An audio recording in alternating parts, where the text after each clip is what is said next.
बिस्मिल्लाहिर्रहमानिर्रहीम। अस्सलाम वालेकुम मशकुरान सुनने वाले साथियों।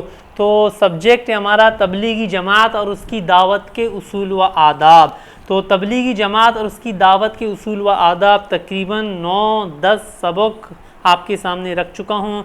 ये तकरीबन कोर्स मुकम्मल हो चुका है। तो ये जो वीडियो है ये गोया कि आप यूँ समझ लो ये सेकेंड लास्ट वीडियो है। तो इसके बाद मैं कोशिश करूँगा कि एक वीडियो आखिरी भर दूँ।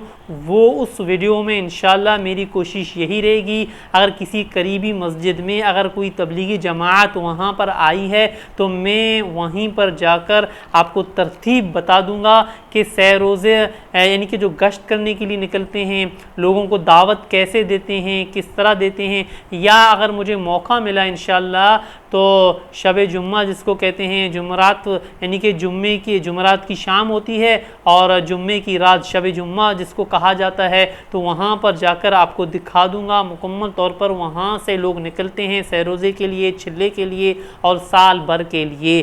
तो ये जो कोर्स है इनके आपको यानी कि जो देखने वाले हैं या जो हमारी बाएं देख रही हैं, बहनें देख रही हैं, तो तबलीगी जमात अगर आप में से कोई आपका रिश्तेदार है या आपका रिश्तेदार भी अगरचे तबलीग में नहीं गया हो तो लेकिन फिर भी आप लोगों को पता चला इस कोर्स से कि तबलीगी जमात का तरीक़ाकार क्या होता है।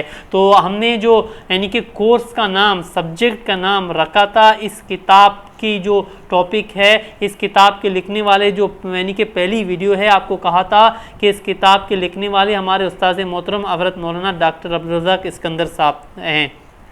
तो बहरहाल मुकम्मल तौर पर ख़ुलासा क्या हुआ, जैसा कि आपको कहा गया था कि दावत के माने हैं बुलाने के हैं, तबलीग के माने हैं पहुँचाने के हैं, यानी कि लोगों को बुलाया जाता है आओ दीन इस्लाम की सीखने की तरफ, और इस बात को लेकर जाते हैं, लोगों को दावत देते हैं, पहुँचा देते हैं। तो दावत और तबलीग के जो 3 उसूल सूरह नहल में बयान हुए हैं, तो आयत नंबर 125 है, इस आयत की मुकम्मल तशरीह भी आपके सामने आ चुकी है कि उदउ इला सबील रब्बिका बिल हिकमति वल मौइज़तिल हसनति वजादिलुहुम बिल्लती ही अहसन। इस आयत की रोशनी में आप लोगों को बता चुका हूँ कि दावत और तबलीग के 3 बड़े उसूल हैं। तो इन 3 उसूलों पर जब इंसान मुकम्मल तौर पर उबूर हासिल होगा तो वो तबलीग करना उसके लिए फ़ायदा मंद भी होगा, तो आप लोग गैर मुस्लिमों को भी तबलीग कर सकेंगे। तो ये उसूल याद रखिए, उदउ इला सबील रब्बिका कि अपने रब की तरफ बुलाइए हिकमत से, मौइज़ा हसना यानी कि बेहतरीन अच्छे वाइस के ज़रिए से, और वजादिलुहुम बिल्लती ही अहसन और अच्छे बहस मुबाहिसे के ज़रिए, यानी कि 3 उसूल। पहला उसूल क्या है दावत व तबलीग का, उदउ इला सबील रब्बिका बिल हिकमति, हिकमत से बुलाना, हिकमत से दानिशमंदी से लोगों को बुलाना। अब दानिशमंदी हिकमत कैसे किस तरह आएगी, तो जाहिर सी बात है दानिशमंदी और हिकमत कुरान और हदीस की तालीम से आएगी या उन उलमा की मजलिस में बैठकर आएगी जिन्होंने मसलन 40 साल 50 साल पढ़ा कर या तबलीग कर के आलिम भी हैं और साथ साथ उनके पास तजुर्बा भी है। ज़ाहिर सी बात है तो ऐसे आलिम हमारे लिए सूदमंद हैं, फ़ायदा मंद हैं। तो हम जैसों के लिए भी, आप लोगों के लिए भी हम ऐसे उलमा की मजलिस में बैठें ताकि उनकी जो हिकमत की बातें हैं वो हम सीख कर और आगे पहुँच चाहें। तो पहला उसूल यही है, हिकमत से दानिशमंदी से लोगों को दावत देना।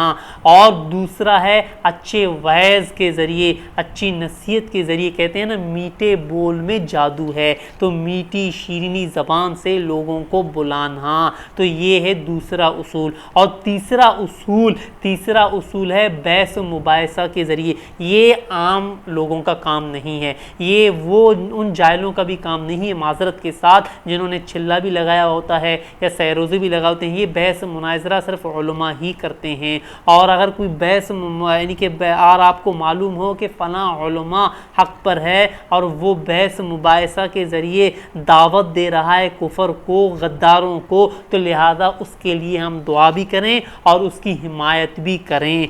तो हमारा काम यही होगा। तो बहरहाल दावत व तबलीग के ये 3 बड़े उसूल मुकम्मल तौर पर एक मैं बयान कर चुका हूँ और इसके लिए हमने एक सबक भी रखा था, आप पिछली वीडियो में देखें।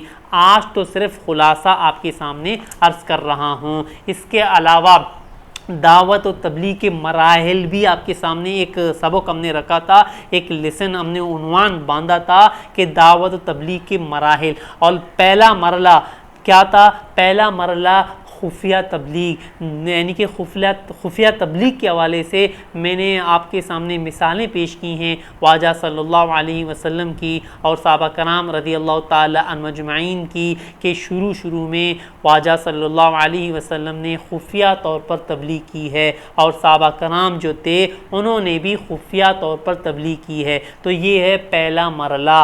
और दूसरा मरला है ख़ास एलानिया तबलीग। ख़ास एलानिया तबलीग में आप लोगों को कहा था कि जो आपके अज़ीज़ व अकारिब हैं, रिश्तेदार हैं, उनको आप लोग दावत दें जो आप समझते हैं कि वाकई ये उनको ख़ास, यानी कि अगरचे वो काफिर हैं या नमाज नहीं पढ़ते हो, सबके सामने भी आप उसको दावत दिए मुख्तलिफ।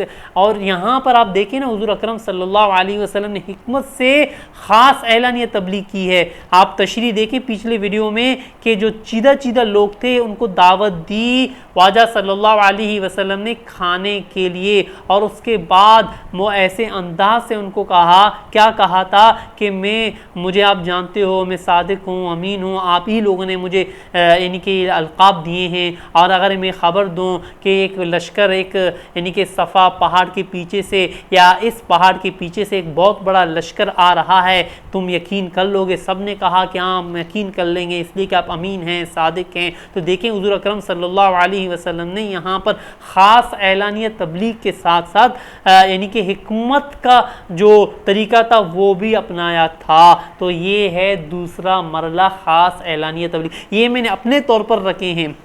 और तीसरा आम एलानिया तबलीग, यानी कि वाजा सल्लल्लाहु अलैहि वसल्लम ने मुख्तलिफ ममालिक के यहाँ खतूत भेजे थे, आम एलान, इनकी इंटरनेशनल सतह पर वाजा सल्लल्लाहु अलैहि वसल्लम ने ये तरीका अपनाया था। तो बहरहाल इंशाअल्लाह अब बातें बहुत ज़्यादा हैं, तो इंशाअल्लाह ये यूँ समझ लो ये सेकंड लास्ट वीडियो है। तो हमारी तरफ से इंशाअल्लाह यही कोशिश थी कि ये जो तबलीगी जमात का कोर्स है ये मुकम्मल हो चुका है। इंशाअल्लाह इसके अलावा एक कोर्स मैं करवाना चाहूँगा, वो कोर्स का नाम होगा इंशाअल्लाह हदीस के हवाले से, दरस हदीस के हवाले से इंशाअल्लाह बाकायदा तौर पर एक कोर्स आपको करवाऊँगा। तो आज हमारी तरफ से अस्सलामु अलैकुम।